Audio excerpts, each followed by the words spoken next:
On vous le disait, il est déjà temps, oui, de reprendre le rythme doucement puisque la rentrée scolaire se profile. Et oui, le 1er septembre, il faudra être devant la grille avec son cartable. Il reste donc 2 semaines pour finaliser l'achat des fournitures. Selon les industriels, les prix sont en baisse cette année. La Confédération syndicale des familles, qui vient de publier son enquête annuelle sur le coût de la rentrée scolaire, estime que le montant des dépenses est stable, moins 0,08%. Mais elle note des disparités selon les classes et c'est surtout au lycée que la facture s'envole, Aurélien Fleureau. Plus de dépenses liées au numérique et plus de vêtements. Voilà ce qui explique en grande partie cette hausse de 11% sur un an des coûts de la rentrée pour un lycéen.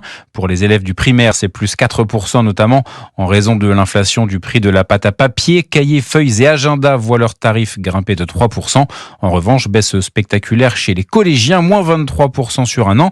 Alors pas forcément parce que les prix baissent, mais parce que les parents ont pu moins dépenser en réutilisant, explique Johan Joussaume de la Confédération syndicale des familles. Beaucoup plus que l'année précédente de réutilisation et notamment sur tout ce qui est petites fournitures assez spécifiques, le rapporteur, la règle, le cahier de musique, la calculette. Autre donnée, cette fois sans prendre en compte le coût des vêtements, le prix des fournitures scolaires est lui en baisse selon l'association des professionnels de la papeterie et du bureau qui représente 150 marques.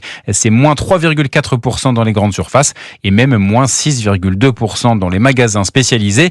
Enfin, les foyers les plus modestes pourront compter sur l'allocation de rentrée scolaire versée à partir de demain de 423 € pour un enfant de 6 à 10 ans jusqu'à 462 € entre 15 et 18 ans. Aurélien Fleureau du service économie d'Europe.